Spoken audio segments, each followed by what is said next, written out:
Hi, I'm Dave Olson, editor of the Salem News and the Gloucester Times. I'd like to welcome you to the second of 4 debates between the Democratic candidates for Congress from the 6th Massachusetts District. With us today are Jamie Belsito, Angus McQuilken, and Seth Moulton. Welcome you all. We would have loved to have you in a theater or a gymnasium or where we're all together and there are voters in the stands and a bunch of people to ask questions, but I know Massachusetts has been doing quite well with COVID over the past several weeks, but we're not there yet. And I think this was the right choice to kind of guarantee the safety not only of people who would come and watch, but the crews who film this and you all. So thank you for being flexible in this. It's an experiment in democracy in a couple of different ways. So we'll see how it goes. Today's debate is sponsored by 12 Northern Essex City and Town Democratic Committees and 15 total organizations. And I'm just going to name them real quickly.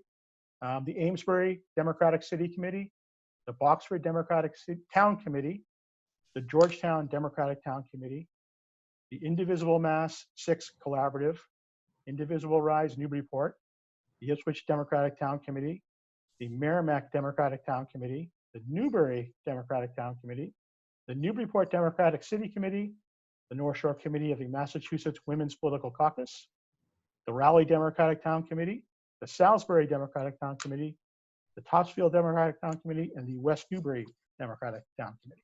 And we're out of time. So the questions for today's debate comes from all the members of these committees. And like I said, they've been working for weeks to come up with the questions and to put this together. So we thought we would just get right to it.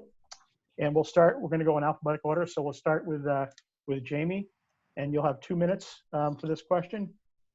What drives you as a candidate and differentiates you from your opponents?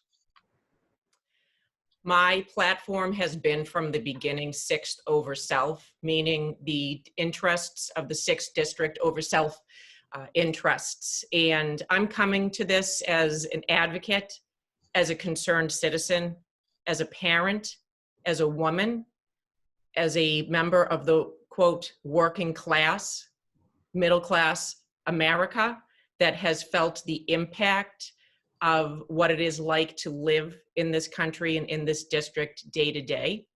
I've been fighting and advocating for health and wellness programs around substance use, mental health, women's health, and these have been issues that have been shockingly overlooked at the federal level, and that also has been the same experience at the state level.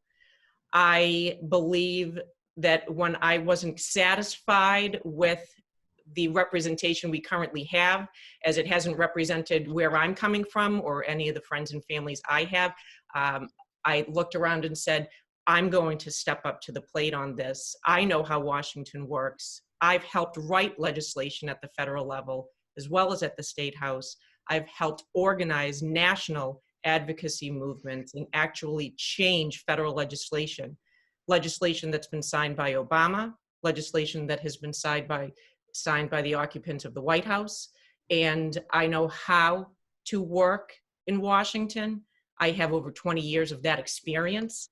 And I feel that I am the voice of this district to represent the individuals who have not been heard. And when I say that, I mean the regular everyday Joe, and then the people that don't even have just that, folks that don't have homes, folks that are fighting to have their schools not fall apart on their heads, everyday issues that are not being looked at because the current dialogue is all about the national and the people back home are holding the bag. And so I'm here to say I can do the job. I have wonderful relationships in DC already with individuals in the congressional delegation that I've worked with for years, and I bring a different viewpoint, and I bring it from the everyday citizen of the 6th district. Thank you. Angus. Thank you for the opportunity to join you. I want to thank our hosts. I want to thank the media host for putting this forum together. I think it's important that voters get to hear from us, in particular on this question of why are we running and what makes us different from the other candidates. So I've been organizing coalitions of progressives for the past 30 years to pass legislation that's making a difference in people's lives. including the most effective gun violence prevention laws in the country as co-founder of the Massachusetts Coalition to Prevent Gun Violence. And I decided to run for Congress because we're not making any headway in Washington on any of the issues that matter, whether it be gun violence or the climate crisis or healthcare. If anything, we're taking steps backward. I think we need leaders who can get results. So I decided to run, and I'm the only lifelong progressive Democrat in the race. So I'm giving voters a choice. My priorities are clear. I've put forward 6 top priorities for the 6th Congressional District. Not the only things I'd work on, but I think it's important for people to know where you're going to start.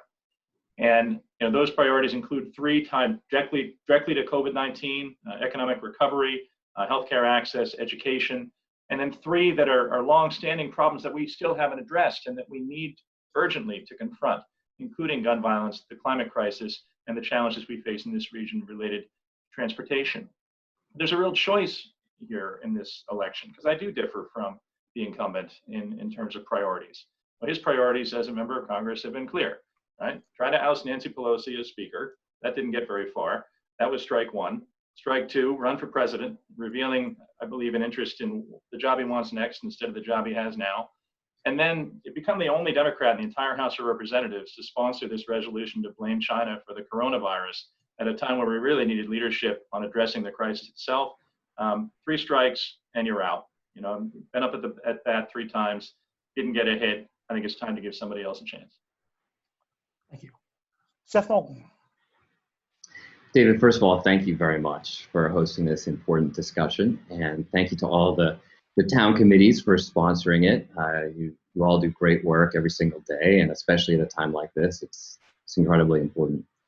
And to my opponents, to Angus and Jamie, thank you for engaging in this debate, because we're stronger as a party, as a country, when we have these democratic conversations.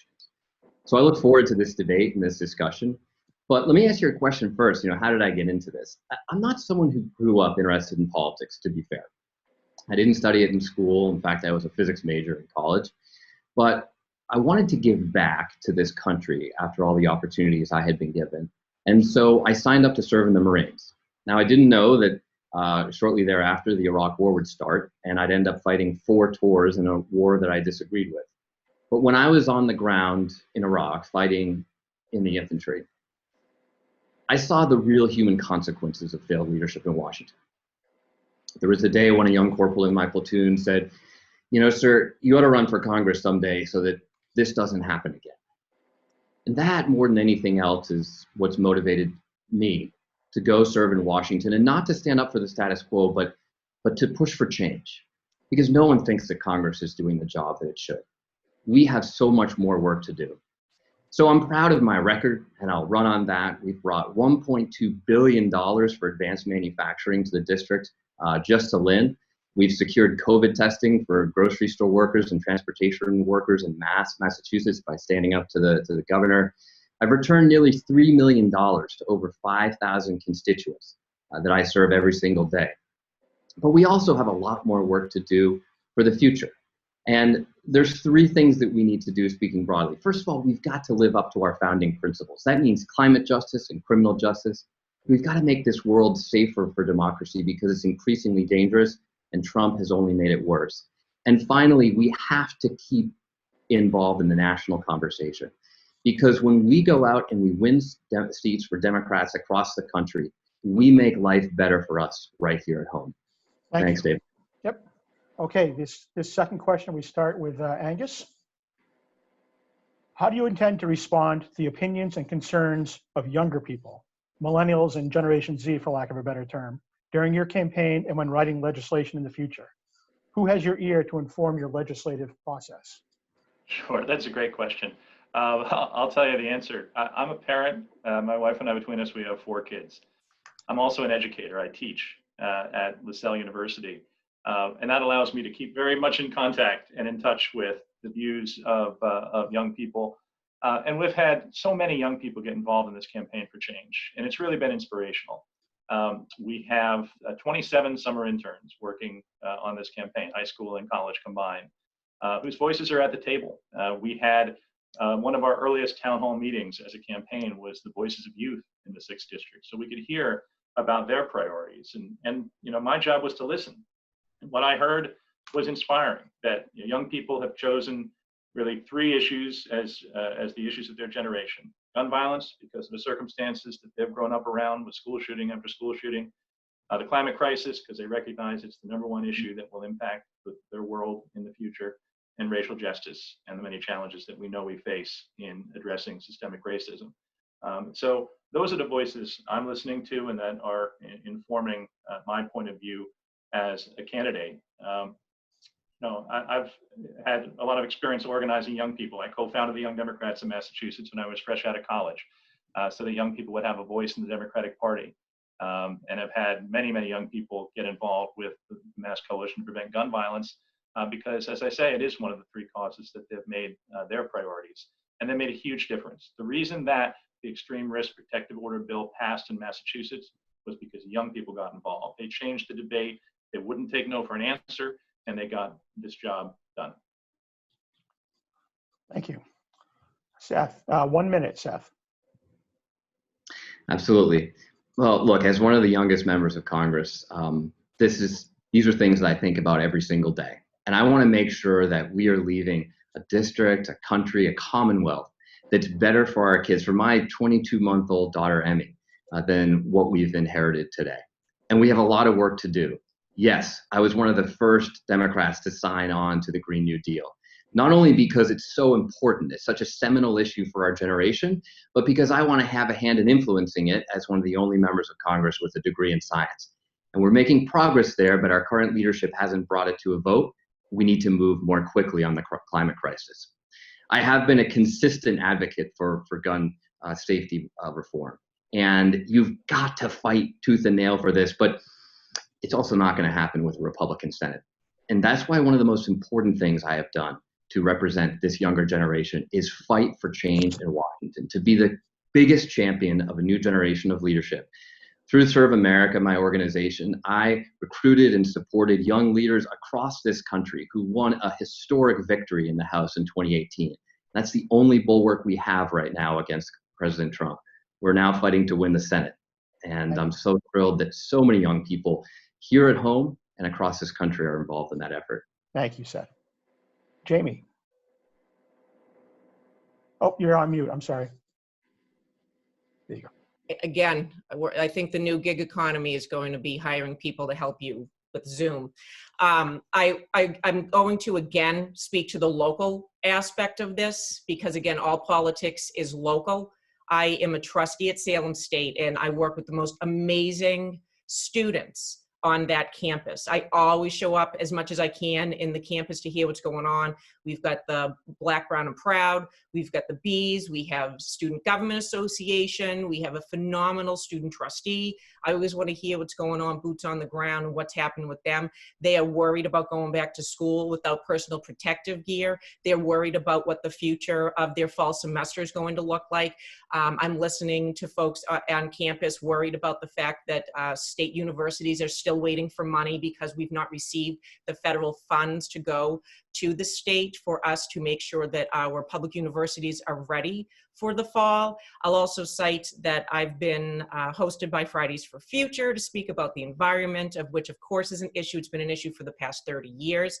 I have been a guest with the Masconomic Young Feminists group, and I have been asked to speak to young women about women's issues and what it's like to run in a climate where only 25% of our representation at the federal and state level are still women, and we're 53% of the population. Those are the folks that I'm going to keep involved, and the door's always going to be open in my office.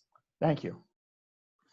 Okay, our third question, and we start with Seth. Climate change has caused extreme weather events and rising oceans in our region. How will you protect waterfront communities that are experiencing flooding that threatens homes, roads, and public safety? And you have 2 minutes. This is something that I've been working on for my past 5 years in Congress because climate change hits home to this district. This isn't something that's just a far off idea or something in scientific literature. This makes a real difference in the lives of everybody here in the 6th District. It affects people who are counting on the Merrimack River to actually be running clear and be swimmable. And that's why I've partnered with Representative Lori Trahan to pass legislation to stop the combined sewage overflows that literally pollute our rivers and waterways every single day. It's why I've worked on coastal resiliency and worked with fishermen who are some of the first people to see the rising ocean temperatures and the effects of that. This afternoon, I'm doing a Zoom town hall with the New England Aquarium, where we're talking about my right whale legislation, pioneering legislation that we were actually even able to make bipartisan by getting some people involved in Florida to protect the right whale, which is literally going extinct off our coast. And it's one of the reasons why I was one of the first to sign on to the Green New Deal. Now, let me talk a little bit about how we need to shape the Green New Deal to actually make a difference. First of all, we have to pioneer the world in carbon-free energy. There's technology being developed right down the road at MIT that should be leading the green economy, and we should be selling that technology to the rest of the world. Second, we cannot ignore the developing world because they're huge contributors to climate change as well. And third, we have to embrace carbon capture technology because even if we did the first two, there's already too much carbon in the atmosphere today. That's what the Green New Deal should look like, and I'm proud to have a hand in shaping it. How will that make a difference right here at home? Because it's only by tackling climate change globally that we are going to be able to succeed locally. That's something that climate activists and young people and scientists all understand, and it hits home here in the 6th District. So I'm proud of the work that we've done to lead the country, but we have to do so much more, and I'm fighting for it in Washington. Thank you. Jamie. I'm going to speak about the folks of Plum Island, who I think that this issue, when you were, can you repeat the question one more time, Dave, so I make sure I hear it? Climate change has caused extreme weather events and rising oceans in our region. How will you protect waterfront communities that are experiencing flooding that threatens homes, roads, and public safety? Sure. So I will go back to Plum Island. I mean, we've seen these folks be historically hit with a riptide and with houses falling into the ocean. I know that they've repeatedly approached the Congressional office as well as the state representative's office to ask for assistance. And from what I understand, being out in that particular neighborhood, not much has been done. I would be partnering, again, when we're talking about community partners, I'd be looking to partner with the individuals that this is affecting. We're seeing it in Gloucester. I have friends that have a vacation house they and their grandkids are enjoying now, but they're saying we're not even planning on passing the house on because in 20 years, this house may not even be here. That is incredibly mind-boggling to me, but yet the reality of it is exactly what it is. We need to be in open communication. We need to see what we're doing well here in the district because we are working on these issues. We have the opportunity to implement offshore wind energy. We've not taken advantage of that yet, and we are doing wonderful things with our marshes that we can replicate and bring to Washington to say, here, so much of our district's on the water, here's what we're doing. And we need to listen to people in Salem that are worried that their entire, half of their city's gonna be underwater in the next 10 to 20 years. We have community partners we need to be bringing into the conversation and let them know that they're being heard and bring that to Washington. Thank you. Angus. Thanks, Dave. So I got my start in political organizing in the environmental movement as a college student. It's been a lifelong priority for me. It's why it's one of my 6 priorities for the 6th Congressional District. It's one of the issues I hear the most about from voters throughout the district. So last week I put out a comprehensive plan to urgently address the climate crisis. You can find it on my website, which is angusforcongress.com. I would encourage people to go take a look. There's a number of things I think we need to do and do right away. We need to re-engage in international climate talks. Our current president, who, as we all know, doesn't believe in science, he has taken us, removed us from the table. We don't have a seat at the table in international climate talks. We should be leading those conversations and moving them in the right direction. Instead, we're not even there. We then need to embrace the framework of the Green New Deal and set aggressive goals and a framework to reach those goals, including a refundable carbon fee system, which I think has to be part of that picture. And then I think the most exciting part for this region of what we can do to contribute globally is we have the opportunity to lead the world in building that green new economy. I spent 9 years helping to run the Massachusetts Life Sciences Center as an economic development official. We lead the world in life sciences because we chose to and we made the right investments. This region, the 6th District, we can lead the world in clean tech, create thousands of jobs here in the process, and that can be our unique way of impacting the climate crisis across the globe. But it's here now. It's impacting our region now, along the coast, and inland as well. You look at the Ipswich River, it's in drought conditions. You look at the more frequent storms, as were mentioned in the question. There is important and urgent work to do to address the climate crisis. It will be one of my highest priorities. Thank you. Okay, and Jamie gets this question first. One of the deepest health issues the district and the nation was facing before the COVID pandemic was the opioid epidemic, and that seems to have been pushed to a back burner, maybe out of necessity over the past several months. Where do you see the region now in dealing with the pandemic, and what can Congress do to address it in the future? Thank you, Dave, for the question. Our district has been hit severely with substance use. We've also been a model at how we handle this, and we've been a model for rehabilitation, access to Narcan, decriminalizing addiction, and we were modeled in the 21st Century Cures Act, of which I worked on, to obtain substance use funding for the state. I'm going to bring this back to a local lens. There's a program at the Beverly Hospital called Moms Do Care. It's one of 2 programs in the state.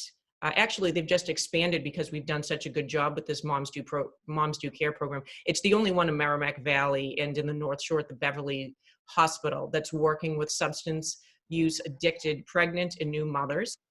They have, in this crisis, been able to actually get out to the homes of the individuals and implement video interface and video chat for peer-to-peer to support the moms that are in the midst of this recovery. These are also moms that are living in cars. These are moms that are living in homeless shelters. These are moms that need help. This is a local program that almost shut its doors.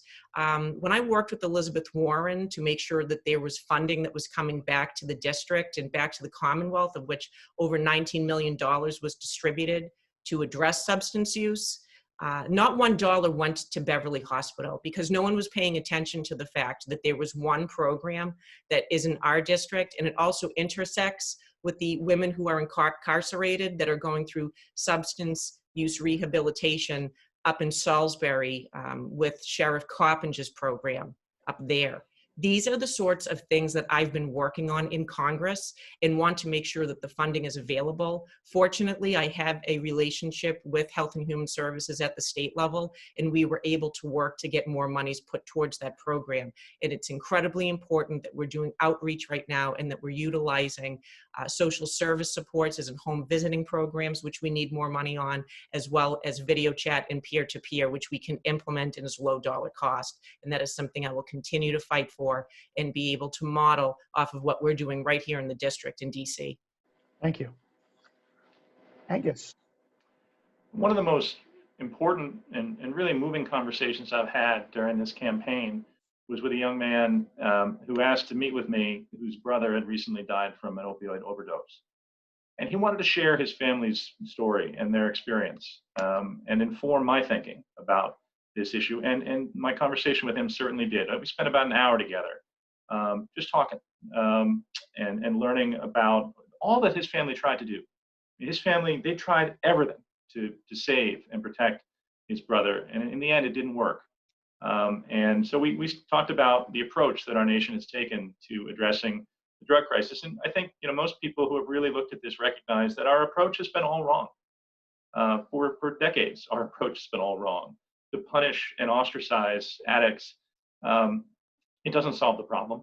Right? The opposite of addiction, this is from a TEDx talk that I saw on this subject, it spoke about the opposite of addiction is connection. And what we need to do is support people in our lives and in our families who suffer from opioid addiction to help them stay connected to the community. People turn to drugs when they lack that feeling of connection and that feeling of purpose. And when we ostracize and in some cases imprison people and punish, we're doing exactly the opposite of what we should be doing to help them address the problem and move on from opioid addiction. There are model programs in our district. The Essex County Sheriff's Office has created an absolutely terrific model program for helping addicts, get beyond addiction and recognize that, punishment is not the right avenue here. Drug courts, diversion programs, treatment, that's the avenue that's going to allow us to help people who have this situation. Thank you. Seth. When you spend time at the community health clinics in our district, as I have many hours in Lynn, Salem, Gloucester, you see the real human effects of this scourge on the country every single day. And it's something I'm committed to stopping. I want to thank Jamie for pointing out how our district has been a model in confronting this crisis and really being a model for the nation. In fact, I brought the sheriff down to Washington to meet with my colleagues in Congress to explain how our programs are working successfully here in Massachusetts. I've called for the commutation of marijuana possession cases, and I was the first sitting lawmaker in the state to support the legalization of marijuana. I've put forward bills allowing for cannabis to be used at the VA because I have friends who use cannabis so they don't get addicted to opioids. And that's the case for a lot of people in America. And now I've been out front on supervised injection sites. Even in our party, it's still controversial, but I know that it makes a difference because the science says that it makes a difference. And finally, I've put forward the Stop Chinese Fentanyl Act because not many people know this, but 80% of the fentanyl, the leading opioid cause of death here in America, comes from China. One of my opponents thinks we should be soft on China, when China is literally killing our kids in the streets. I think we should stand up to China, and that's what I've been doing at Congress. Thank you. Okay, this question we start with Angus. And I notice on the 1-minute answers, we've all been going a little long. I think that's okay. If everybody is fine with that, I think this is a good conversation, and I don't want to just be cutting people off after 60 seconds. That doesn't seem useful. So I'm going to kind of let it go, but please don't take advantage of me. Okay, Angus, healthcare needs to be accessible and affordable to patients while also protecting the health and well-being of our providers so that they can deliver the best care. How do you accomplish both? Yeah, that's a great question, Dave. I come at this from the perspective of a patient. I'm a cancer survivor, 12 years out, got treated at the Dana-Farber Cancer Institute, had access to world-class care. I think until everybody has access to world-class care, our healthcare system is not good enough. But I also look at it from a provider perspective. I spent 4 years as an executive at Planned Parenthood, where we served a low-income population, and many patients paid out of pocket and did not have health insurance. So I can look at it from both patient and provider perspective. I think there's a number of things we need to do to make our healthcare system better. First, I think we need to build on the progress we've made with the Affordable Care Act, but it starts by defending that progress. Republicans, as we know, are trying to repeal the entire Affordable Care Act, including important provisions that protect people who have pre-existing conditions and that allow young people to stay on their parents' health insurance until they're 26. If the ACA is repealed, either in court or by Congress, all of that goes away. So there's a lot at stake in protecting the progress that we've made. But then I think we need to build on that progress and ensure broader access to choices for people to access affordable health insurance. I'd like to see us reduce the age of eligibility for Medicare to 60. Joe Biden has called for that in his health care plan. I think that makes a lot of sense. That'll take care of a portion of the uninsured population. I then think that we should create a robust and affordable public option that is available to every American, where premiums are no more than 8.5% of a person's income, so everyone has access to affordable health insurance. And then other priorities in the healthcare space include reproductive health care. That's why I spent those years at Planned Parenthood. We have a big fight on our hands. I think everyone knows this. To protect Roe and protect access, we need leaders who understand those issues and have experience, not just fighting that fight, but winning. And then, I think another issue that needs to be urgently addressed is oversight of the quality of care in our nursing homes and senior care facilities. I'm part of the sandwich generation. I have 4 kids, age 9 through 17, and then I have aging parents, like many in this district. And my father, my sisters, and I have been responsible for overseeing his care. He spent about a year in the nursing home and rehab hospital system.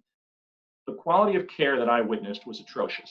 And no senior in our society should be subjected to care that's going to put them at risk and make their situation worse and not better. I think it's a disgrace that over 60% of the COVID deaths in Massachusetts have been in nursing homes and senior care facilities. An absolute disgrace. There needs to be a day of reckoning about that. We need greater federal oversight of the quality of care in our nursing homes and senior care facilities. Thank you. Seth. Well, let me just start by making one thing clear. Healthcare is a basic human right. And I believe that every American deserves the best healthcare in the world. Why should it be any different? We're the leading country in so many ways, and yet we don't deliver that for our citizens. So we need change. I support President Obama's plan to make a public option available to everybody, to compete against private options and let the best plan win, but in the process, bring down prices, improve outcomes, and let people have options and choose. Should healthcare be tied to your employer? No. But if you've fought hard, if you're in a union that's fought for years to get a great healthcare plan, you should be able to keep it. Now, I actually say this from the perspective as one of the few members of Congress who gets single-payer healthcare because I made a commitment to continue going to the VA, even as a member of Congress. So with my fellow veterans, I go to the Bedford VA, and look, some things are great. I get great primary care at Bedford, and Bedford is a leader in mental health. But on the other hand, I had to get surgery down at the VA in Washington once, and they literally sent me home with the wrong medications. We can do better than that. The VA negotiates prescription drug prices. This is something that Medicare doesn't do, but Medicare should. Now, another piece of this is expanding mental health care access. And I have a 3-point mental health care plan. Two of those points are already nearly passed in Congress. One is close to the finish line. That's to make 988 the national mental health hotline. It's already been passed by the House and the Senate. We're hoping it will be made law soon because it will literally start saving lives the day it gets implemented. Mental health care access and mental health care parity is something that's critical, and we don't talk about that enough. So there's much work to do here, and I look forward to working with my friend and mentor, Joe Biden, in the White House to ensure that we improve healthcare for all Americans, that we reach that goal of ensuring that every American gets the best healthcare in the world.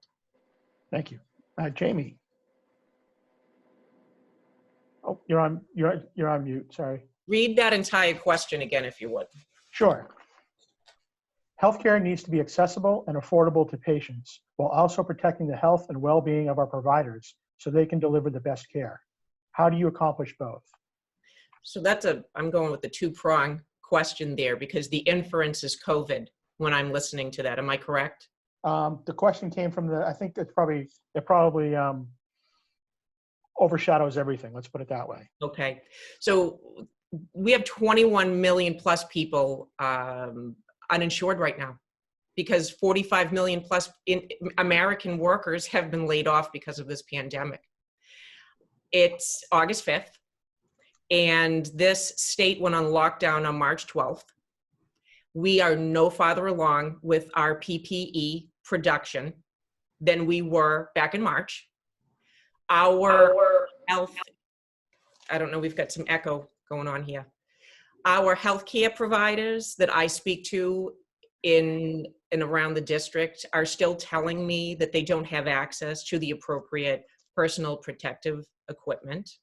We have Addison, Gilbert, Anna Jakes, Salem Hospital, Beverly Hospital, Leahy Burlington.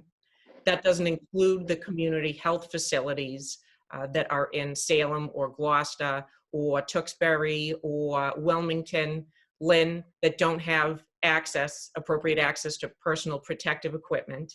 And yet we're seeing 2 things happen. People aren't going to get their COVID tests because even though the chief of the CDC said that that the government would cover them, they're not being covered. And people don't want to go to see their healthcare provider because they're afraid of getting ill.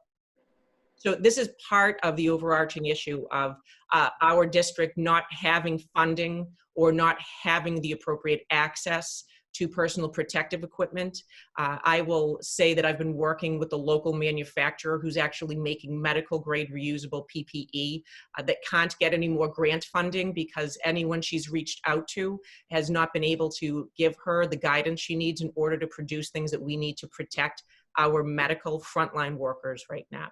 And all of us saw pictures of friends and family in trash bags whether it was Beverly Hospital to Salem Hospital in the beginning of this pandemic when the doors were busting open. We also need to not have employment tied to healthcare. I got laid off at 8 months pregnant. I thanked God I lived in Massachusetts. Me and my new baby were able to obtain Mass Health, and it was a phenomenal healthcare program. And I do believe we need to expand the ACA, and no one should be without healthcare, especially right now. This highlights it's a public health emergency.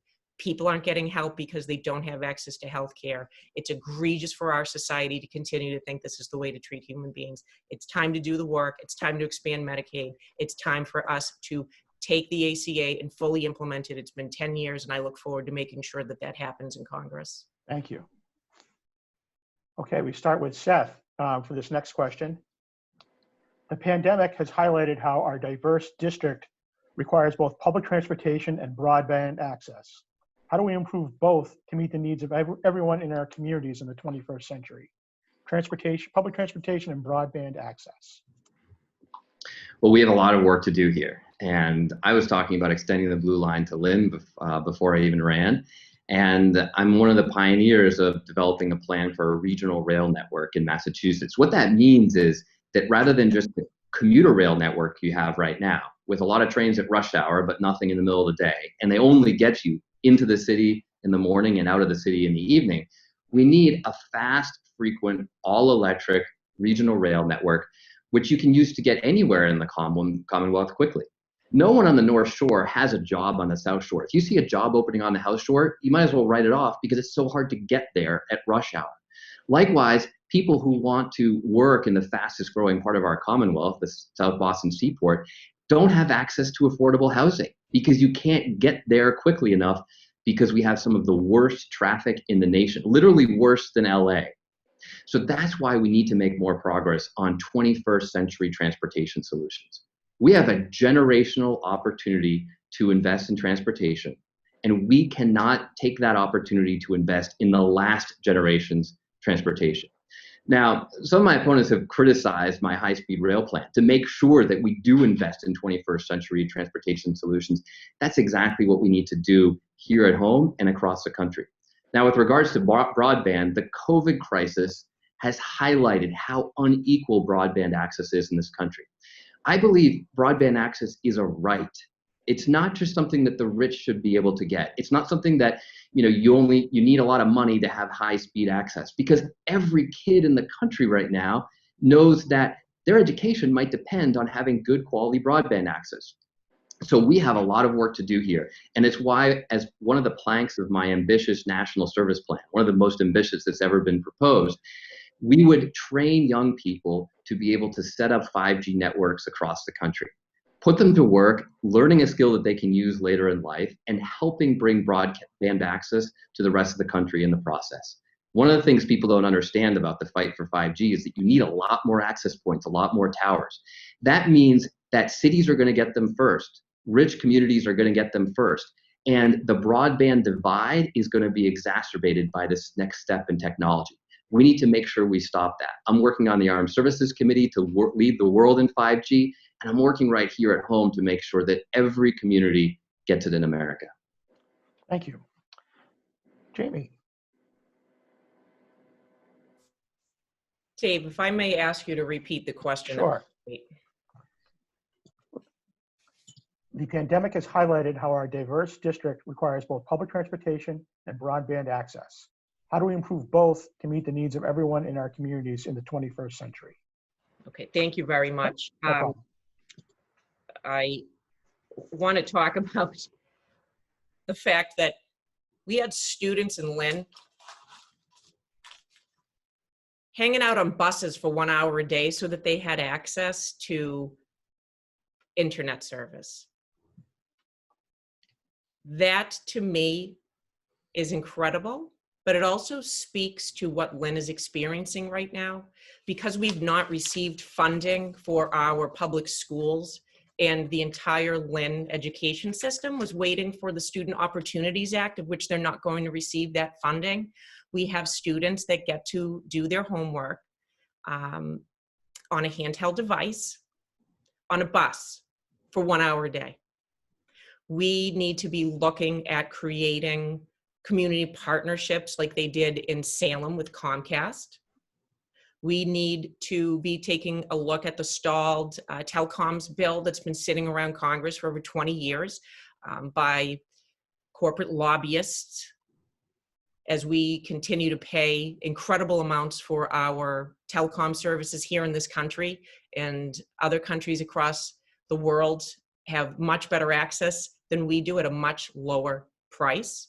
But I'd be looking to have the federal government be partnering with the monopolies that are out there, the handful of telecom, big major telecom services that are available, because they owe the American public access for free. And they should be paying and investing into our communities, and this is part of that. When we talk about transportation, when I met with the congressman to talk about how folks from Salem State were unable to get to main campus, and could we potentially discuss implementing a stop in the South Salem area, I was met with resistance, as the focus that was told to me by the congressman is that that was not a priority of his, but the priority was the north-south rail. Now, I've been working at the state level with our state senators and state representatives on this concept of creating an extra stop, as well as giving money, something we've been talking about for decades, to communities like Lynn and Peabody and Salem for light rail. While we're speaking about light rail, we need to be taking a look at the western part of this district, the 128 belt, where the traffic is so bad before COVID, because now we're finding out you can actually work from home and keep cars off the road, but we need to be looking at light rail. We need to be looking at utilizing tracks that were already established, how to use new transportation methodologies that could go over tracks and go on regular streets. We need to be funding and looking at local transportation. My pushback on the congressman's high-speed rail train was that it was benefiting his old employer in Texas, and it brought no jobs to the 6th district because it didn't touch the 6th district. And he did indeed run on a platform of the Blue Line, bringing it to Salem. And that's been something that we've been talking about since Frederick Douglass got thrown off the trail line 200 years ago, and nothing's been brought to Lynn. I'm not going to tell the people of Lynn I'm going to build them a train, but I'm going to tell them I'm going to fight very hard for light rail, and that's something that we should be able to get funding for in our federal government and partner with our state and make sure that those communities are taken care of. Thank you. That one went a little long. Seth, do you want a minute back to respond? We're just trying to keep everybody on the same equal footing. Yeah, absolutely. No, thank you. Thank you, David. I mean, first of all, with regards to South Salem stop, I mean, we have been advancing that proposal in close partnership with Mayor Driscoll. So that is moving forward. But what my opponent may not understand is that the point I was trying to make is that until you electrify the line, it's hard to add a lot of stops, because diesel trains don't have the acceleration required to make those stops efficiently. And so it just literally lengthens the commute of everybody else served by that line, everybody north of here. So what we really need to do is make a regional rail network. Yes, a north-south rail link is required. And if you do that, you have to electrify the lines. That will make stops possible, not just in South Salem, but in Revere and other places in this district and around the Commonwealth. And then you'll be able to get on a train in South Salem and go anywhere you want. So you don't have to be, live on this rail line to be able to go to Salem State, which is so important. And as far as serving the western part of the district, regional rail helps that too, because it's the only way to seriously make a dent in our traffic. So, Thank you. David, thank you for that opportunity to respond. All right. Angus, you get the final word on this. So I'm a daily commuter into Boston, at least under normal circumstances. I'm a daily commuter into Boston. I've been working at home since March. But, under normal circumstances, for all of you in the district who commute into Boston every day, I feel your pain. And there's a lot of pain when it comes to commuting, because it takes time out of your family life. It takes time out of your work life where you could be productive. It takes time out of your life. And there's cost to it, to everyone in our district. And I think I'm the only one of the three of us who actually takes public transit into their job on a regular basis. I park at Wonderland. I take the Blue Line in.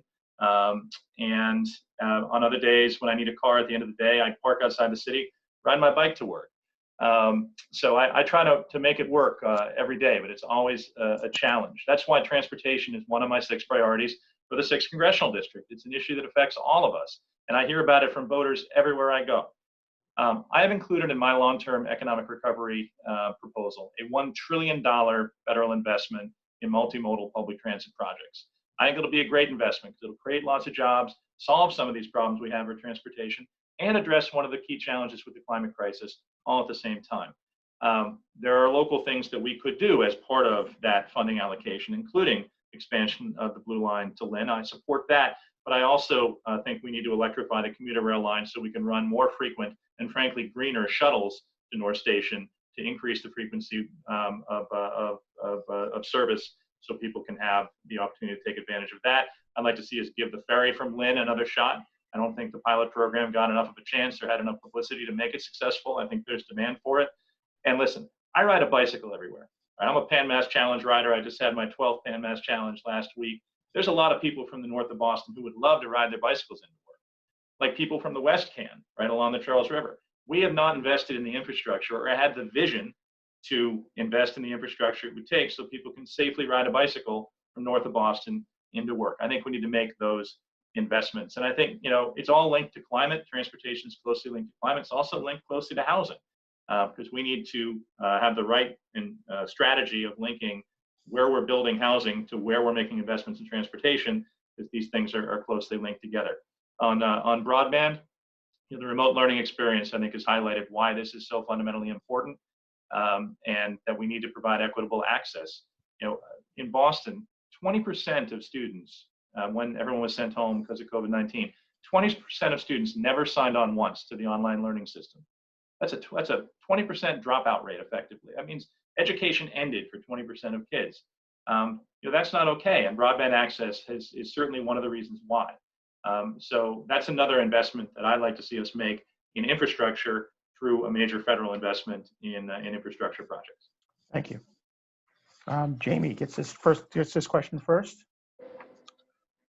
Parents and educators across the district are grappling with the decision of whether to send their kids back to school, even though our national COVID numbers are climbing, and we have no centralized plan to control the disease. Where do you stand on this issue, and what is the federal government's role in addressing this? I, as a parent, am tied in knots over how we are supposed to do this. I have a 2B second grader, and my other child is to be going into 5th grade. And my comfort level as a mother is incredibly low in sending my children back and putting their teachers in a position that is absolutely unattainable to teach. I have been speaking with teachers, school committee members, family and friends that have either retired from the school system or are a part of the district-wide school systems. The fact that our federal government had no plan, has still not paid for COVID testing, that testing is taking an upwards of 4 days to receive results, that we are tasking our individual school districts to pay for PPE, where the common denominator for a mask is 1 mask per child. When we think about the predicament we're putting teachers in and making students keep a mask on, what the police state, for lack of a better term, for those students, it's going to look like for those teachers and those students who decide that it's their right not to wear a mask and take it off and create a crisis situation within the schools. We don't have the funding for our children to go back to school. I pointed out the other night that the governor received $51 million discretionary dollars out of the CARES Act to address these emergency situations in our school systems. And through these small business loans and PPP, $51 million was attained by the private, religious, charter, and higher ed, private higher ed, right here in this district. We allowed our school districts not to be prepared as best as they could over the summer. And we gave public, charter, religious schools monies so that they can go back. And the fact that there is a disparity in that right there really makes me pause. We are not setting our public schools up for success, but we really haven't, because we haven't funded them for at least 4 to 5 decades now. And this is a very big issue of concern of which I could continue to speak on, but I'm going to close with saying, as a parent, I don't feel like we're ready to go back, and I'm not willing to put our teachers and our professionals in that position either. Thank you. Angus. So we had our virtual town hall on this very topic last Thursday to uplift voices from the district, give people a chance to be heard, with school committee members and teachers, parents, and students all at the table for what I think is a really critical and timely conversation that we have to have. You know, I'm a parent of 4, as I've mentioned. And as a parent, yeah, I want my kids to get access to the best education they can have access to. I'm also a teacher, and so I can look at it from that perspective. You know, I've spent hundreds of hours in front of a classroom over the past 11 years. So, you know, I know what the concerns are and hear what the concerns are for teachers and other people who work in our school facilities. I think we need to take a safety first approach here. Cases are up. Just yesterday, we had more than 400, right? That was the highest we've had in weeks in Massachusetts. I think that we're at a point where schools need to put out their plans for what they're going to do, and school districts have started to do that. But those that have indicated that they intend to start with remote learning. And I think parents need to be able to plan, right, for what their lives are going to look like come September. So certainty is important here, so people know what to expect. I support what the teachers have asked for. As a teacher myself, but also as a parent, right? Safety first. I don't want any of my kids put at risk. That it is more important to me that they be safe than that they be in a classroom. That's an easy choice for me. Teachers have asked for a phased approach where we start with remote learning, taking the lessons we learned in the spring and applying them so we can do the very best job possible with that. The more time we have to plan for it, the better. So let's make these decisions. And then phase in-person learning when the data allows for that to happen. We have to let the data and the science drive these decisions. But in the end, I think it's safety first. And the role of the federal government needs to be funding. We are going to face a crisis of funding for our public schools in this district, in this state, across the country, because state and local budgets have been decimated. And if there is not substantial federal funding to fill that gap, then we're going to see significant cuts in education funding. I don't think we can let that happen. Thank you. Seth. You know, this hits home for me because my wife and I are right now trying to figure out if our 22-month-old daughter is going to be able to start daycare. She hardly has any friends her age right now, and we know how important that is for her development. It also hits home because my sister is a public school teacher in Massachusetts. She's one of many public school teachers who teaches in the next town over. She's trying to figure out how do teachers who teach in one town but have their kids in school in another deal with the fact that there are all different rules and regulations coming out, and some schools may be open while others are closed. The Trump administration is trying to separate these two things, reopening schools and fighting the virus, but you can't. They're critically intertwined. And I had a phone call recently with most of the school superintendents in the district who are struggling to figure out just the basic logistics of opening schools. It's a real challenge. But one thing I want to highlight is that, you know, one of my opponents just said that this is an easy decision for him to keep his kids safe at home if it's not safe for them to go back to school. That's not the case for a lot of families in this district. A lot of families in this district count on school because they can't afford childcare, because they need to go to work, because they're essential workers who don't have the luxury of staying home and taking care of their kids.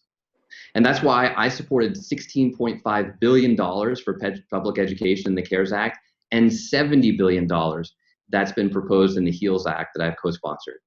That's probably not even enough, but it's a start. And I led congressional efforts to keep Betsy DeVos from siphoning money intended for our public schools to private institutions. You can see that letter. The effort was supported by 2 national teachers unions, and I'm proud of that work. But let's be clear, we have a lot more work to do. I think this fall is going to be rough. Thank you. Okay, we start with Angus. for this one. This is another coronavirus question. The coronavirus pandemic has revealed countless challenges with how our country views. Oh, sorry, I asked the wrong question. The pandemic has highlighted the need for federal support for small businesses during economic crises. What support do you see the federal government providing to ensure our local economies survive? Yeah, that's a great question, Dave. We need to keep the money flowing, the resources flowing for our small businesses. The Paycheck Protection Program was a good start, but it didn't do enough, and there's a lot more that needs to be done. As I mentioned, I spent 9 years as a state economic development official helping to build our innovation economy and helping to lead the strategy to make Massachusetts #1 in the world in life sciences. And that initiative created tens of thousands of jobs across the state, including thousands of jobs right here in the 6th Congressional District. It's become our state's fastest growing industry. We need to support that industry. What the Paycheck Protection Program lacked were rules that were friendly to startup companies. And a lot of employment in our area is in innovative startup companies that are bringing new technologies to market in life sciences and clean tech, in tech and other spaces. I think we need to do more there. I think we need to do more for important regional industries like higher education, like our nonprofit organizations, and tourism is certainly going to be a very important industry that's going to need support. And then, regional industries like the fishing industry. And I just want to point out, there was a very small amount of money in the big picture in the CARES Act for support for the fishing industry and people who rely on that industry for their livelihood. $300 million nationwide. It was a drop in the bucket in comparison to the rest of that aid package. But what I think it's important for people to know is that not a single dime of that money has reached a single person who works in the fishing industry here in our region. Not a single dime. Now, over a 6-month period, we've been able to figure out how to make billions of dollars in small business loans, provide billions of dollars in support through the unemployment insurance system on an emergency basis. But here, a program that should be being run and set up on an emergency basis is being treated as a we'll get to it when we get to it program. And again, not a single dime of aid has gone to people who rely on the fishing industry for their livelihood. So to the congressman, I say to you, that's not a success, that's a failure. Part of your job is to hold the administration's feet to the fire and make sure that these programs actually help people. And that's not something that's happened here. As a member of Congress, that's something I'm going to do. I'm going to hold the administration's feet to the fire, make sure that they're doing their job, whether it be a Republican or Democratic administration. Thank you. Seth. I was on CNN a few weeks ago, and I gave an interview that so upset the Trump administration that they immediately reached out to the host, who told me, indeed, that he had gotten text from the White House. So I'm not afraid of holding this administration's feet to the fire.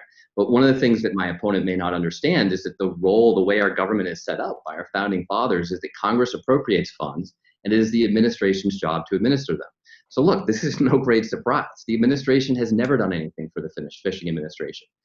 Representative Keating and I actually worked hard to get much more money in the CARES Act for fishing than was initially proposed. Is it enough? No, absolutely not. In fact, I just signed a letter the other day to ask for more. But we fought to get that money in. Unfortunately, it's up to the administration to dole it out. That's the way it works. And that's why it is so important that we engage in a fight to change this administration. Now, I'm proud to have been a voter for legislation that will deliver trillions of dollars to small businesses, including saving small businesses right here at home. And we've held seminars with the Small Business Administration for small business leaders in our district. Hundreds have joined to understand how to get these loans. We've talked to lenders, local banks that are administering these loans so they can get them out faster. And at the same time, it's important to realize that I get criticized for holding China's feet to the fire when China is disrupting our fishing markets. China is stealing our biotech jobs. The biggest competitor for Boston to be a world leader in biotech is not Silicon Valley or anywhere else in America, it's Beijing. So I'm not afraid to hold China's feet to the fire as well. But the most important thing I think I've done for small businesses in this district is the constituent services that we do every single day.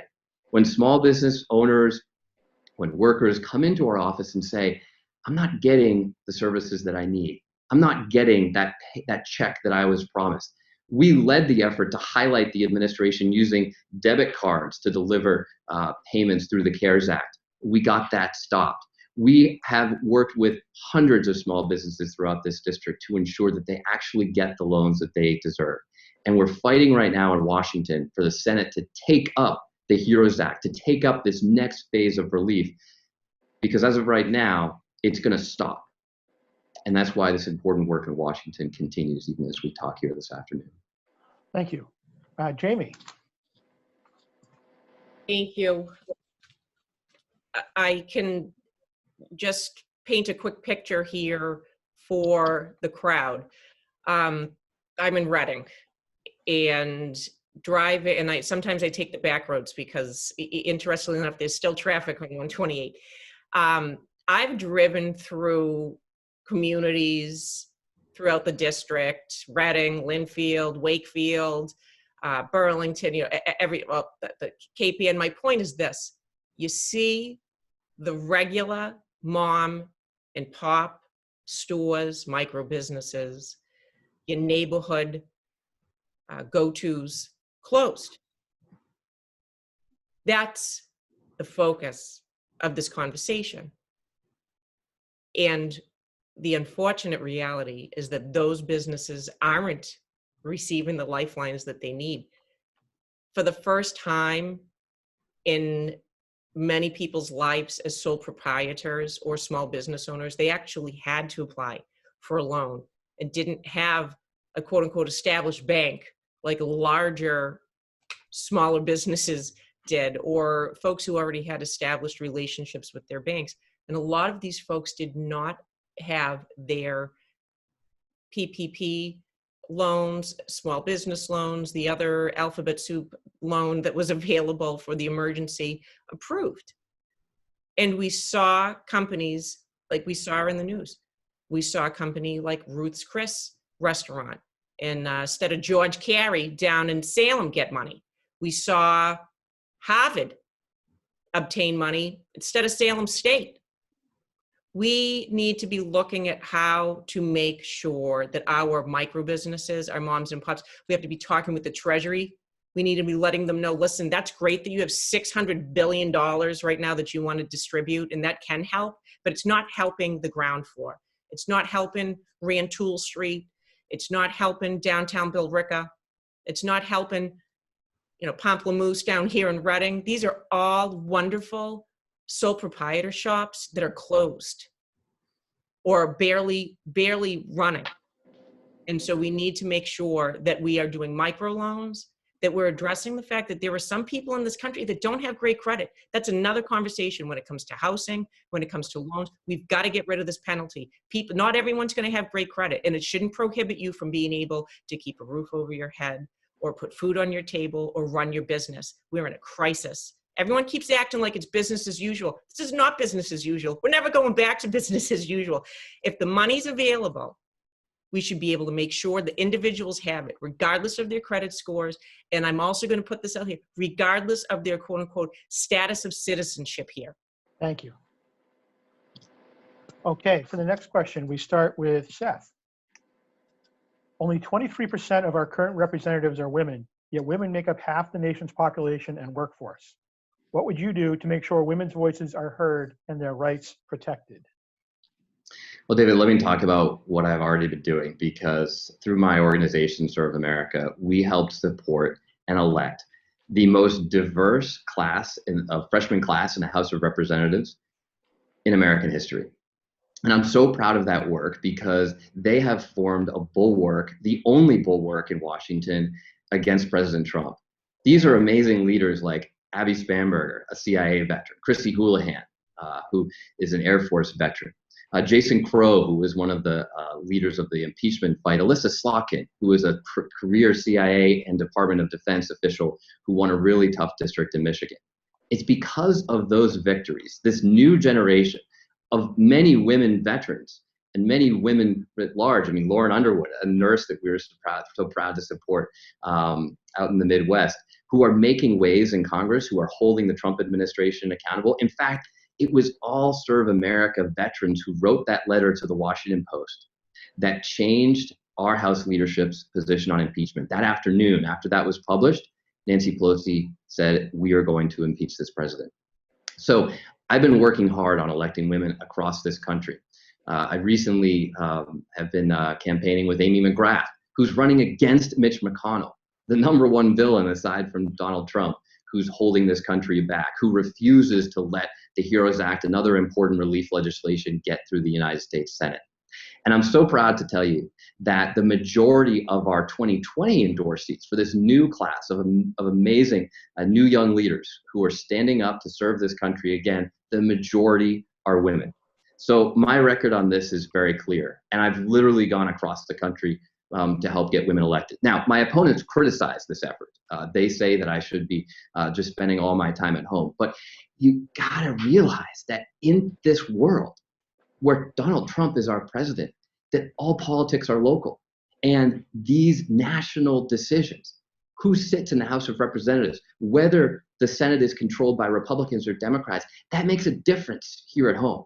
And so I actually think that some of the most important work that I've done for the people of Massachusetts, for the people of the 6th District that I represent, is helping Democrats get elected across this country, including an amazing group of new women leaders. Thank you. Jamie. I appreciate the question. Obviously, I'm here because in case anyone didn't know, all the men at the table let women get the chance to vote 100 years ago. So I'm getting really excited. We're going to celebrate that win. It only took about 80 years of women alongside Black women and Black men to be viewed as equal. And here we are. It's 2020, and we're still fighting the fight. And I thank leaders like Nancy Pelosi, who did not have what I thought was an upper hand, being a woman in white middle-class America, and fighting against the old boys club. And to be very frank here, the congressman has spoken about his stance against Nancy Pelosi. He asked for her to step down as leader, not just once, but twice. I picked up the phone and called his office because after we saw the first female, I think, what did you say, 23%? We finally got 23% of the legislature women, finally, again, in 2018. And we've only been allowed to vote for 100 years.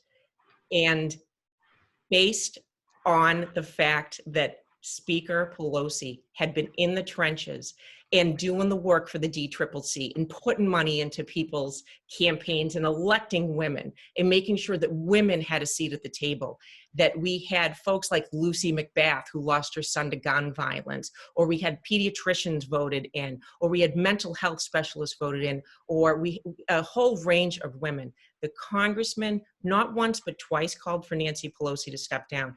I had a very big issue with that because the women in this district did not feel represented. And that really is it.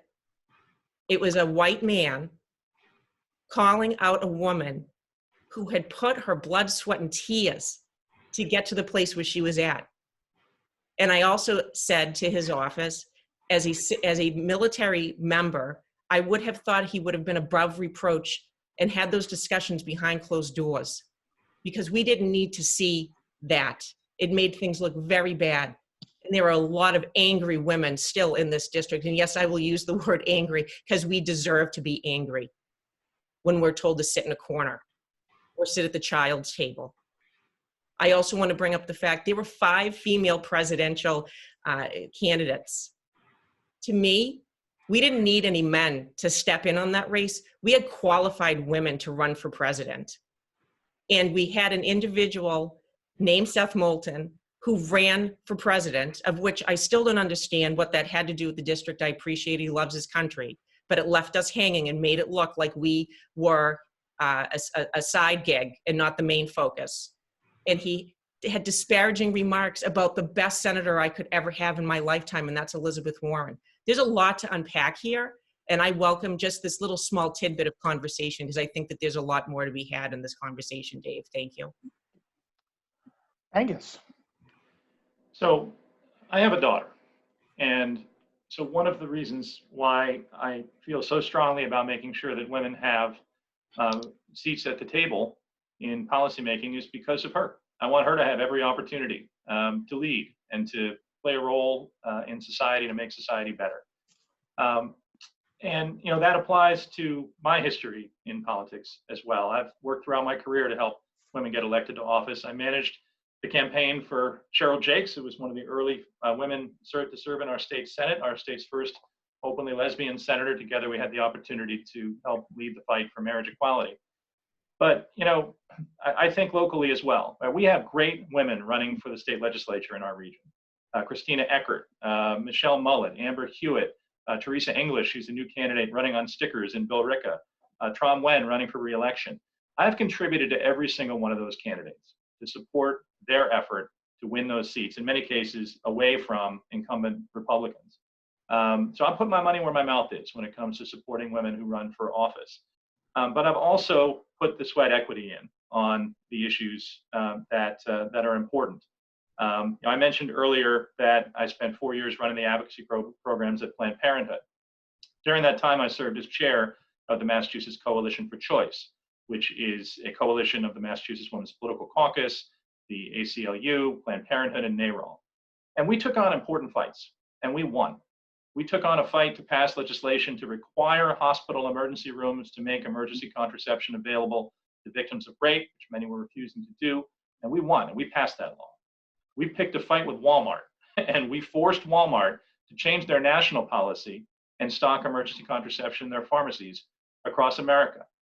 So I'll put my record up against anyone when it comes to advocacy around women's health and women's priorities. And, Seth, I just have to say, trying to oust the first woman ever to hold the position of Speaker of the House of the United States out of ego and ambition was simply the wrong priority. And I think, just to emphasize again, one of the differences between us is our priorities. My priorities for this district are clear.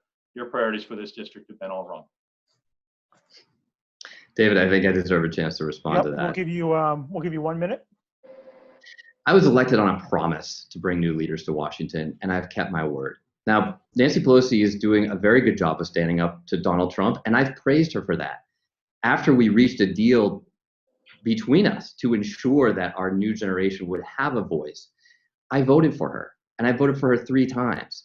It's time, there's a time to be on the same team and a time to vote for captain.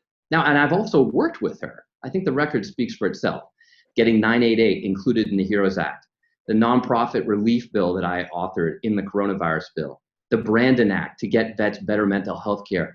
All of those things are in there because our Democratic leadership wanted those pieces of legislation moved forward. She also asked me personally to travel with her to the Battle of the Bulge to celebrate our World War II veterans and share the story of my grandfather on the House floor. So am I effective? I mean, name another rep who's delivered over $1 billion to his or her district. And largely that's because of my ability to work with leadership. Pelosi has clearly moved beyond this leadership fight. I've moved beyond it. The only people who want to drag us backwards into it are my opponents. But I also need to respond to this claim about it being sexist. I took on a 3-person House leadership team with a lot of women, including the only woman in leadership, Linda Sanchez. One of those 3 is a woman. So it's really degrading to our democratic debate in our party by calling a substantive challenge to leadership sexist. We need more women in Congress. That's why I've been fighting for it. My voting record shows that I'm an unequivocal champion of women and women's rights.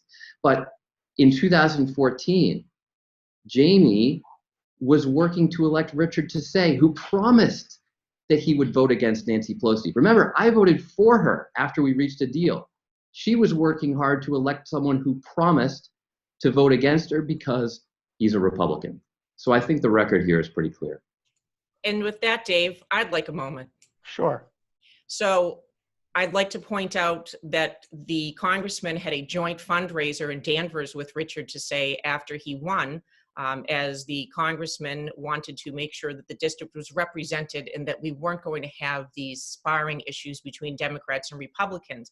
Because as we all know, this district is made up of 50% plus independent voters. I also want to bring up the fact that I did support Tassay and did so because he was backed by the American College of Obstetrics and Gynecologists, and his number one issue for ACOG at that time was postpartum depression legislation. I have been very transparent about my support of who was my representative at one point coming from Reading, and someone who was the only candidate that had a backing of Planned Parenthood, of ACOG, and was speaking about women's health issues. I've been very transparent about the fact that I myself almost lost my life to that. I've dedicated my career over the past several years to make sure that women have access to mental health. I myself, as the founder of the only maternal mental health policy advocacy association in DC, got $3 million written into the appropriations bill that's going to be crossing over the finish line. And we'll have a 24-hour a day, 7 days a week hotline for maternal mental health. So when it comes to the issues that I'm dedicated to, I hold right on to them, and I make sure that they're represented, and I make sure that they cross the finish line. And I've been able to deliver as a mom, as a private citizen, and as a dedicated individual who is committed to the health and wellness of women, because the health and wellness of women is a marker of the health and wellness of our society. And no women should die because they don't have adequate mental health services or adequate health services, because we don't have a system that supports women's health. Thank you. Thank you. Dave, everybody else got a shot at that one. Can I get a Yep. shot at that one? I'll give you a minute, Great. please. You know, this is one of the key distinctions in this race, and it came up in a candidate forum in Newburyport. Somebody asked the simple question, how long have you been a Democrat? And that is a differentiator in this race. I've been a Democrat my whole life. I co-founded the Young Democrats of Massachusetts. I served on the Democratic State Committee. I served as Deputy Communications Director for the Democratic National Convention Committee. People want somebody they can know are going to be with them on Democratic priorities and never have to wonder, right? I'm the only lifelong progressive Democrat in this race. And there's a bigger picture. There's always a bigger picture. In 2014, Jamie did support a Republican for this seat. And at a time when Democrats were trying to win back the House, right? So what she wanted to do was increase the Republican majority in the US House of Representatives. That's not the actions of a progressive Democrat. And then Jamie, I look at these tweets I see that are now all over the internet from you, from your personal Twitter account. And I'm just shocked at what you've had to say about Democrats. You slam Ed Markey, you slam Hillary Clinton, you say, and I quote, "As an independent and educated voter, I laugh out loud at the ignorance and rhetoric out there for true blue Dems or any party line tower. What a snooze fest the Massachusetts delegation is." What's up with this, Jamie? And I'm just trying to understand how you present yourself as a progressive Democrat when your history is so clearly in alignment with the Republican Party, pointing out, by the way, that you were appointed by a Republican governor to the Salem State Board of Trustees. So Angus, when you can start talking about the issues instead of the fact that you lost a seat down the South Shore and then moved to Weston and then moved up here and is now running for a district you know nothing about, then we can talk. Okay, we're going to move on to the next question now. And Jamie, you get the question first. The Black Lives Matter movement gained broad support after the country witnessed George Floyd's death. But sustained effort is required to turn a movement into legislative change. Beyond a commission to study reparations, how would you address the harms caused by slavery and the resulting pervasive inequality in our society? I'm going to come at the BLM movement, of which I unequivocally stand with, from a healthcare perspective, of which is my lens that I'm bringing to this race. In 2017 and 2018, I worked in Congress on maternal mortality. And this was an extension of the work I had done on maternal mental health. Data shows that Black and brown women die at a 3 to 4 times higher rate than white women, which was shocking to me. But when we peeled back the onion on what that was, it was lack of access to healthcare, or only obtaining healthcare during the 3rd trimester. And there were a myriad of issues that were very conclusive that even implicit bias induced preterm labor. And I have spent, by way of the nonprofit that I set up, dedicating policy initiatives and work in Capitol Hill to peel back why Black and brown women are so susceptible to biases within the healthcare community. Again, 3 to 4 times the death rate for delivering and postpartum moms. And then we also see an escalating infant mortality rate when we don't give individuals access to health care, when we keep individuals on health care for only 60 days after they give birth and then kick them off their health care, when we don't have adequate housing, when we don't have adequate, again, access to healthcare. We need to be looking at preventative healthcare and making sure that our Black and Brown communities are not excluded. And we need to be speaking at every turn about implicit bias. And that's something that I've been able to focus on and be able to pass legislation for us to understand why this country continues to see such a high death rate within that community. Thank you. Angus. So we have work to do when it comes to achieving the American ideal of equality on so many fronts. And systemic racism is certainly one that is front and center and needs urgent attention. I've been part of the protest movement in the 6th Congressional District. I spoke at one of the protests in Peabody and participated in a number of protests around the district to show solidarity and to listen. I think it's really important that people listen so that we can really understand the circumstances of others and the experience of others.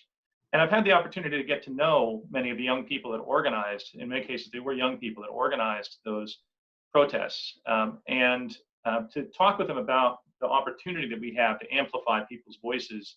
And I come at this from the same perspective as I do as a 30-year organizer, right? That we can organize regionally and amplify people's voices. So I'm very excited about a newly launched effort to create a North Shore chapter of the NAACP.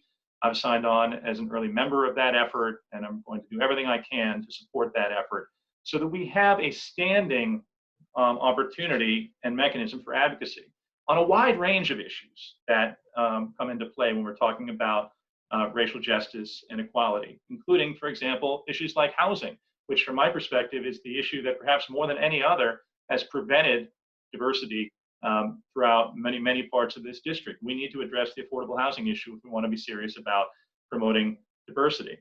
We need police reform. That certainly needs to be part of the agenda. And you know what? I've been working on gun violence my entire life. Gun violence is an issue that also disproportionately affects the Black and Brown community. A Black child is 10 times more likely to be killed by a gun than a white child. That's not okay. We have work to do. I want to create regional opportunities to amplify people's voices so we can push for change, because change is what we need. Thank you. Seth. I don't think I've ever seen more people turn out in a small town than at a Black Lives Matter protest in Danvers a few weeks ago. It was one of the moments that made me most proud of this district. And yet shortly thereafter, I did a town hall with a Black reverend, a community leader in Lynn, where he talked about how pervasive systemic racism is for him right here at home. So is systemic racism a problem in America? Yes. And is it a problem right here in the 6th District of Massachusetts? Sadly, yes, as well. That's why I support efforts to divert funds from police departments to social services, from stopping crime to preventing crime, for providing more mental health support before people get caught up in the criminal justice system. But racial justice requires more. I've called for the commutation of marijuana possession cases, and I was the first sitting lawmaker in Massachusetts to support the legalization of it. I support sentencing reform. I support police accountability reform and was an original co-sponsor of the George Floyd Justice in Policing Acts. I support the expansion of voting rights, and I support H.R. 40, the plan to finally make reparations happen. There's so much work that we have to do across the country and right here at home. Thank you. Okay, first question, we start with Angus. Should there be national standards and qualifications for police officers? What is the federal government's role in reforming police forces and strengthening community-based services? Yeah, I believe that there should be. I think one of the challenges that we face is the need for better screening up front on who can have a badge and a gun and serve as a police officer in this country. Now, I say that from the perspective of somebody who's worked closely with police throughout his career. When I was at Planned Parenthood, we had significant security concerns in our facilities. I had to work with the Boston Police and the Worcester Police and the Springfield Police to ensure the protection and security of those facilities for our patients, for our employees. The vast majority of police officers I've ever worked with have been honorable and good people who want to make their community a better place. But there is a segment of our policing community who are there for the wrong reasons. It is a profession that attracts people who are into authority and guns, and in some cases are racist. So we need a better system to weed out those who are there for the wrong reasons. So I support the idea of certification of police officers. There's legislation pending in Massachusetts that would make us one of the states that does that. Many other states already do, so that we can have that upfront screening to make sure we're screening out people who should not serve. And so we have a mechanism to withdraw certification from people who don't abide by standards and who do engage in misconduct. And we can take those people off the force in a way that prevents them from then just going to another police department and signing up there. And that's been a persistent problem, right? We have people who engage in misconduct and then they're removed from their position, then they go to another police department. It's not unlike the clergy abuse scandal that we all had to live through here, where priests were shuttled from parish to parish and kept on the job and interacting with children. We need to make sure that bad actors are removed from our police forces and don't then get signed on with another police department somewhere else. So, I think there's lots of reform that we need. That is one of those reforms. I also want to speak to the importance of ending this practice of the militarization of our police departments. I think it's been a mistake to militarize the policing function in our society. I think it's a mistake to provide all this surplus military equipment to police departments. If you provide that equipment and people train on it, they're going to look for opportunities to use it. And if you show up looking for a fight and looking for a riot, that's what you're going to get. I think that we need to focus on community policing. That is the proven method of effective policing in our country, building deep, long-term relationships with people in the community so that there's a trusting and cooperative relationship between police and the community, so people are working together to keep their communities safe. So those are some thoughts on that important issue. Thank you. Seth?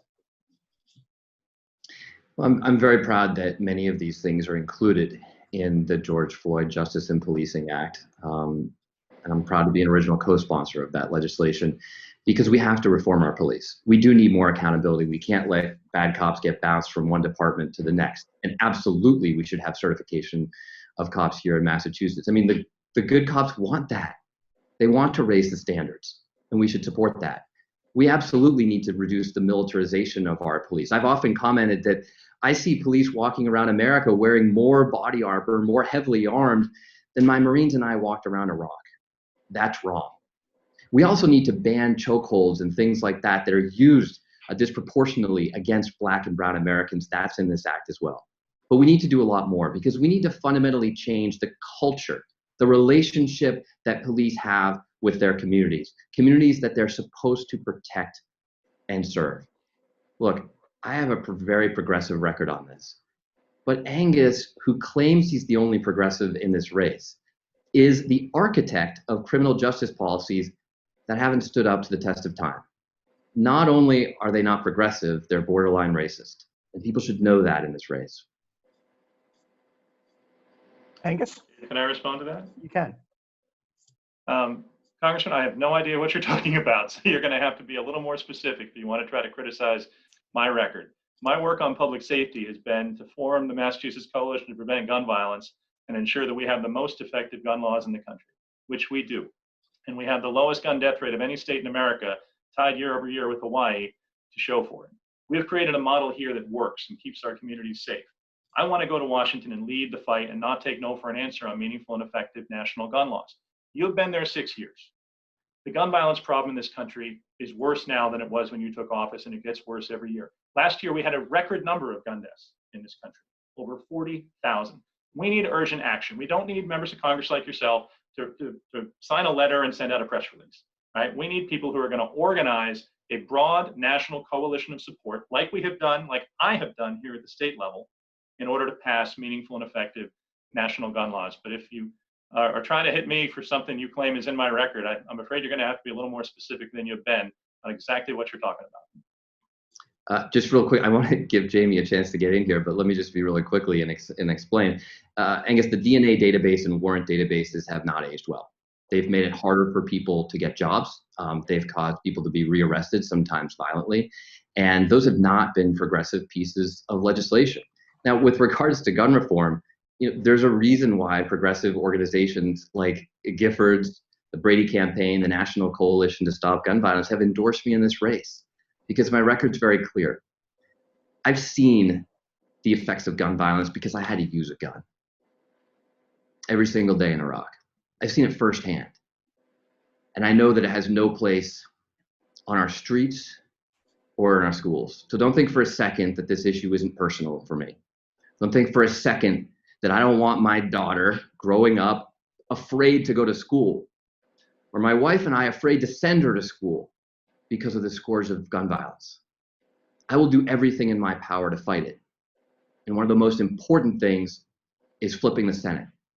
Because we all know that we can keep screaming in the House, but until the Senate is in Democratic hands, it won't happen. Thanks, David. Thank you. Jamie. If I'd like to respond to the specific charge there, but I'd like to let Jamie have to say first, if that's okay. Reclaiming my time. Yeah, let's have Jamie. Please, let Jamie speak. I totally agree. But after that, perhaps you can give me an opportunity. Okay, fine. Go ahead, Jamie. The issues around guns, I mean, it's why we have a Lucy McGrath, right? I mean, she lost her son. She ran for Congress. Right now, according to research, there's like 25 pending pieces of legislation in our Congress. And it's the Republican Senate that's not moving on this. It's affecting all of our lives. I want to speak about the police defunding, and the terminology around defunding makes people curious. What does that mean? We're actually looking at reallocating resources to social and behavioral health, reinvesting in our communities. I had cited Gloucester earlier in regards to the work that they had done on substance use, and I just want to bring that up again. Gloucester has taken the time to do two things. One, create a program that decriminalized substance use. They implemented Narcan. They started to get services baked into their police department to help individuals in their communities that were sick, that were addicted to opioids. We've seen the devastation that's always been issues around our district with certain life altering addictions. And Gloucester actually helped model again how the substance use approach, even that our country is taking right now by not decriminalizing, although if we take a look back into the 80s, we didn't have that approach. We're also taking a look at domestic violence. Domestic violence right now during this pandemic has been on the rise. The Gloucester Police Department and the Chief Connolly, who's a phenomenal chief, has made sure that there's resources available for their families in Gloucester, and making sure that they're able to utilize de-escalation training, social services, making sure that there are on-site clinicians available. And I would also say that the District Attorney Blodgett's office has been a big part of that as well. And so we need to be taking a look at how the social services aspect of what police are doing right now, it's not always policing. And of course, we do have to take a look at the obvious, the racial profiling, the implicit bias, the fact that black and brown people are definitely disproportionately affected by the negativity, the negative outcomes of traditional policing. Thank you. Do you want 10 or 15 seconds really quickly, Angus? Then we're going to move into closing statements. Well, it'll take me longer than that to explain the DNA database, but Seth, I'm really surprised to hear you criticize what's been an essential tool to solve sex crimes and murders in our state. I served as Chief of Staff for Senator Cheryl Jakes when she chaired the Senate Post-Audit and Oversight Committee, which is a committee that's specifically there to hold an administration's feet to the fire and make sure they're doing their job. We were way behind other states in creating a DNA database with samples from convicted offenders so that in sex crime cases, in murder cases, we could match up DNA samples with that database to identify suspects in that crime. That tool has been used to solve hundreds of cold cases of sexual assaults, rapes, and murders. All right, so I think it's important that we understand these issues before we talk about them. I really don't think you know what you're talking about on this one, and I stand by that work. It was very important work. Okay, now we're going to move into closing statements. 2 minutes apiece, please, and we start with Seth Moulton. Seth. I want to thank you all for tuning in today. This conversation is important. I've been thinking a lot about a mentor and friend of mine, John Lewis, who encouraged everyone to be kind to each other, to fight for change, and to get into good trouble. I've taken that to heart. We may not always agree on how I've gone about trying to make change happen, but I think everyone recognizes that our country must change, our Congress must change, and we all have a responsibility to lead in those efforts. When it comes to Congress, there's a reason we can't get bolder change or guns through. There's a reason we only just this year passed an anti-lynching bill and police reform in the House. It's because the leaders in Washington aren't working for us, especially the fascist in the White House and the morally bankrupt Republican-led Senate. So I'm going to keep pushing Congress for change. I'm going to keep causing that good trouble because I have faced the worst consequences of a Congress that doesn't do its job. I've seen what happens when the people who represent you don't fight for you. When people vote out of convenience, when people are reelected for decades because they promise to do what's popular rather than what's right.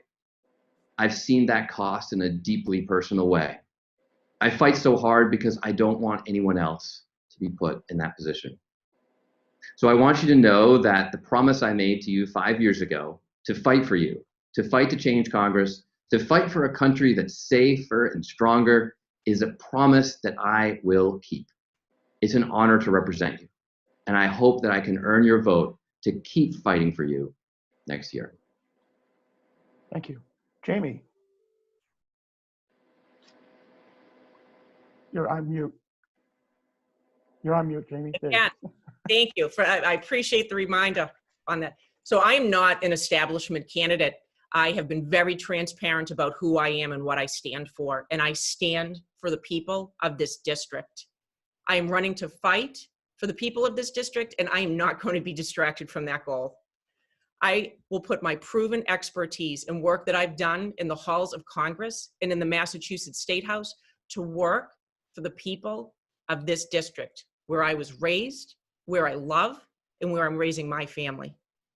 I am running to represent the everyday citizen of the 6th District, those who have not been heard. My track record of advocating for and helping to pass bipartisan legislation has changed access for mental health coverage for pregnant new mothers in the Commonwealth and in this country.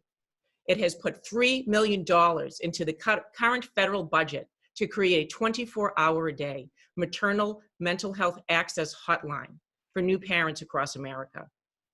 My work has changed immigration laws to benefit the biotech, healthcare, and university systems right here. I've worked relentlessly on funding from the federal government to the Commonwealth to address substance use disorder, mental health access, funding for our community healthcare centers, and maternal justice for our Black and Brown birthing brothers and sisters. I have a proven track record of succeeding in the name of we, the people, who are ultimately the ones elected officials are tasked to serve. I know how Congress works because I've been working the halls of Congress for over 2 decades. I have the ability to focus on issues, find common ground, and deliver the goods.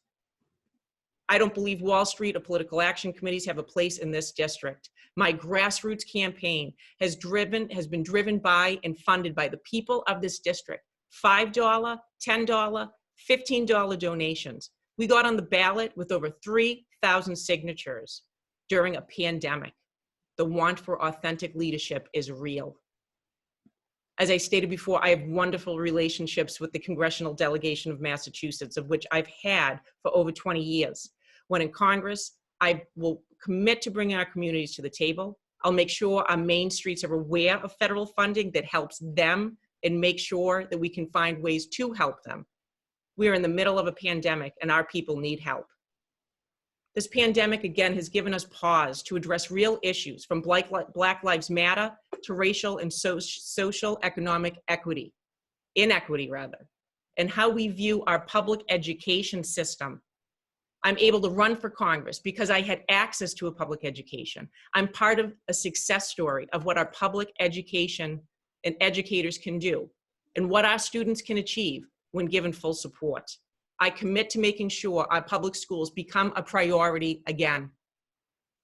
I will make sure that the constituents of this district feel like they have the ear of their congressional representative, and make sure that the people feel a part of my priorities. I have had the best time on this campaign trail. I've loved getting to know the district, and I'm so glad I was out and about prior to this pandemic. It's the people who matter. Representation matters.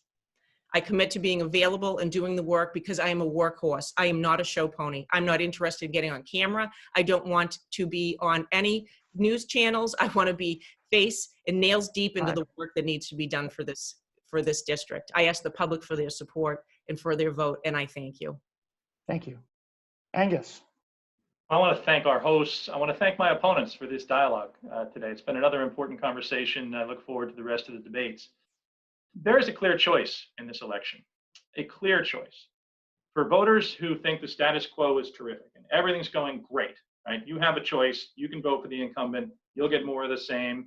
If Seth Moulton had the will or the skills to create change, you would have seen him do that by now. I think we need a member of Congress who has a model for change, a proven model for creating change on progressive issues, which I've been doing successfully for the past 30 years, and somebody with the right priorities for this district. And I encourage people to go to my website, angusforcongress.com, learn about my top 6 priorities for the 6th Congressional District.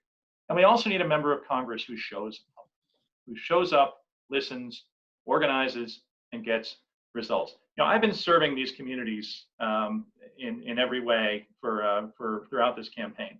I cleaned up beaches in Marblehead, cleaned up trash in Salem, helped run a food drive in Tewksbury, and handed out masks at the commuter rail stations, most recently in Gloucester and Newburyport.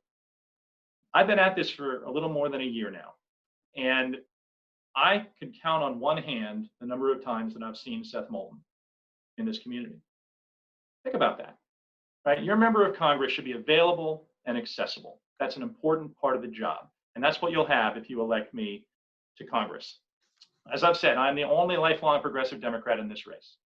Seth hasn't been a progressive. He declared himself a moderate when he ran for president, said the party was going too far to the left. That's who he is. All I ask people to do is believe him. And Jamie hasn't been a Democrat, as we've talked about during this debate. So if people want a standard bearer for our party who is a lifelong progressive Democrat, that's what I can offer in this race. It is the most important election of our lifetimes. The time for a change is now. So I encourage people, go to my website, angusforcongress.com, learn more, but also sign up to get involved, because we need people throughout this district to put a sign in their yard, volunteer, contribute to the campaign. These are all ways that are going to help us get our message about change out to voters. If you elect me, you will get a tireless advocate, somebody who will not let up, give up, or slow down until we get the change that we all know we need. And I won't take no for an answer. So thank you for the opportunity to participate in this forum tonight. And to all the voters who are watching, I want to ask personally for your support. Thank you. Thank you. Thank you all. That concludes the debate. I want to thank the candidates, Jamie Belsito, Seth Moulton, and Angus McQuilken. I want to thank the organizers, 1623 Studios, Matt McMakin, Corey Kukru, and Eric Archer. It's a lot of work to try and put together something like this on the fly. And the debate coordinators, especially Karen Trowbridge, Yes. who we've shared a lot of emails and phone calls back and forth over the past couple of weeks.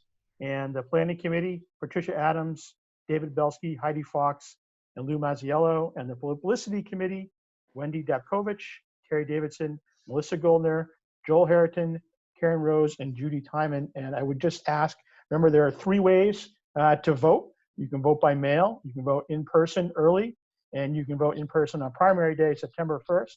So please vote, and thank you very much. Thank you. Thank you so much. And thanks to everyone who made this happen. Thank you all.